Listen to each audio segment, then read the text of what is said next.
नमस्कार बंधुरा सबाइके स्वागत। आमी आमादेर परिवारे आज हलुद फुलकपि और चारा माछेर झोल रान्ना करेछि।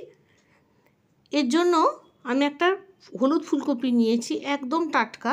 हलुद फुलकपि खावा शरीरेर पक्षे खूबই भालो। आमरा तो सादा फुलकपि खाई, किन्तु हलुद फुलकपि खूबই भालो, खेतेও भालो, आबार एर अनेक गुणागुणও आछे। तार जोन्नो फुलकपि नियेछि। फुलकपिटाके प्रथमे धुए एरमभावे डुमो डुमो करे केटे नियेछि और नियेछि दुटो मिडियाम आलू केटे नियेछि चौको चौको करे, और आछे टमेटो 2 থেকে 3টে टमेटोके मिडियाम टमेटोके कुचि कुचि करे केटे नियेछि।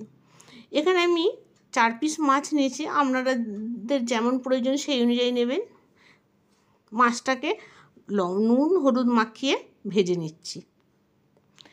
ओई तेले फुलकपिगुलोके দিয়ে দিলাম, আলুগুলোকে দিয়ে ভেজে নিচ্ছি।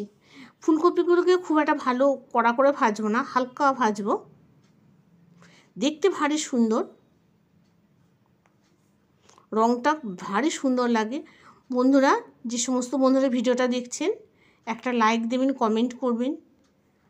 যে সমস্ত বন্ধুরা নতুন দেখছেন, যদি রেসিপিটা পছন্দ হয়ে থাকে তাহলে সাবস্ক্রাইব করে পাশে থাকবেন।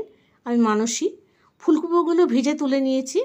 এবার 4 থেকে 5 চামচ তেল দিয়েছি সরিষার, ওখানে 1 চামচ জিরে আর একটা শুকনো লঙ্কা ফোড়ন দিয়েছি। ফোড়নটা হয়ে গেলে ফোড়নটাকে আমি 5 থেকে 6 সেকেন্ড ভেজে নিয়েছি। তখন হয়ে গেছে, তখন আমি একটা মিডিয়াম পেঁয়াজকে কুচি কুচি করে কেটে দিয়ে দিয়েছি পেঁয়াজটাকে ভাজার জন্য। পেঁয়াজটা একটু ভাজা ভাজা হয়ে যাবে, তখন এর মধ্যে দেব পরিমাণ মতো লবণ, হলুদ গুঁড়ো 1.5 চামচ, আর দিয়েছি আদা বাটা 2 চামচ, ধনে জিরে বাটা 2 চামচ, আর চিনি পরিমাণ মতো। এখানে আমি কাশ্মীরি লঙ্কা ব্যবহার করে নেই, এমনি লঙ্কা বেটে দিয়েছি। পেঁয়াজটা দেখুন ভাজা ভাজা হয়ে গেছে, তখন সব মশলাগুলোকে দিয়ে দেব। একটু নাড়াচাড়া করে নেব।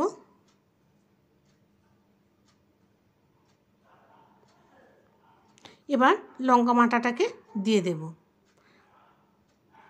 এটা আমি বীজ ছাড়িয়ে বেটে নিয়েছি। এটা রঙও হবে, আবার ঝালও মোটামুটি থাকবে, খুব বেশি ঝাল হবে না। আপনারা যেমন ঝাল খাবেন সেই অনুযায়ী দেবেন। এবার লঙ্কাটা একটু ভেজে নেব। ভাজা হয়ে গেলে এখানে কস্তুরি মেথি দিয়ে দিলাম 1 চামচ। এটা দিলে গন্ধও খুব সুন্দর হয় আর টেস্টও খুব সুন্দর হয়। এবার টমেটোগুলোকে দিয়ে দেবো, যে টমেটোগুলোকে আমি কেটে ধুয়ে রেখে দিয়েছি।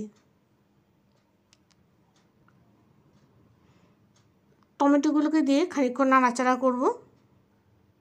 করতে করতে টমেটোগুলো গলে যাবে, নাড়তে নাড়তেই দেখুন গলে গেছে। এবার এর মধ্যে ভাজা ফুলকপিগুলোকে দিয়ে দেব, আলু দিয়ে আরও খানিকক্ষণ কষিয়ে নেব।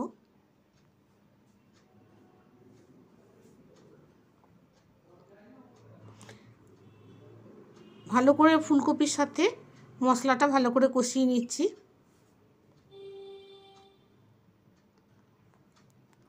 আমি একটু অল্প তেলেই রান্না করি, আপনারা চাইলে আরও বেশি তেল দিতে পারেন। তবে যতটা পরিমাণ তেল কম খাওয়া যায় ততটাই স্বাস্থ্যের পক্ষে ভালো। কষানো হয়ে গেছে, এবার জল দিয়ে দিলাম।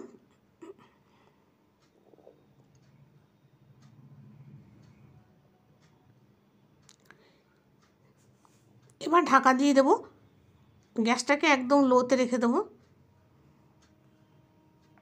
10 থেকে 15 মিনিট ঢাকা দিয়ে রাখলেই এটা সিদ্ধ হয়ে যাবে।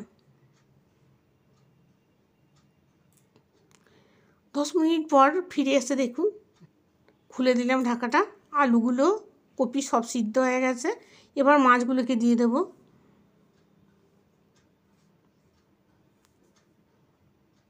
কপিগুলো রং কিন্তু একটু নষ্ট হয়নি, যেমন হলুদ হলুদ সেরকমই আছে,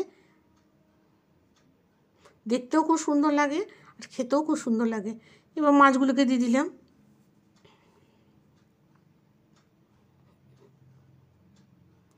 মাছগুলোকে দিয়ে এবার ঢাকা দিয়ে, যাতে মাছগুলো আর একটু সিদ্ধ হয়ে যায়। গ্যাসটাকে একদম লোতে রেখে 5 মিনিট মতো। দেখুন হয়ে গেছে। এবার এটাকে নামিয়ে নেব। আপনারা যদি আরও ঝোল খান আরও ঝোল রাখতে পারেন। নমস্কার বন্ধুরা।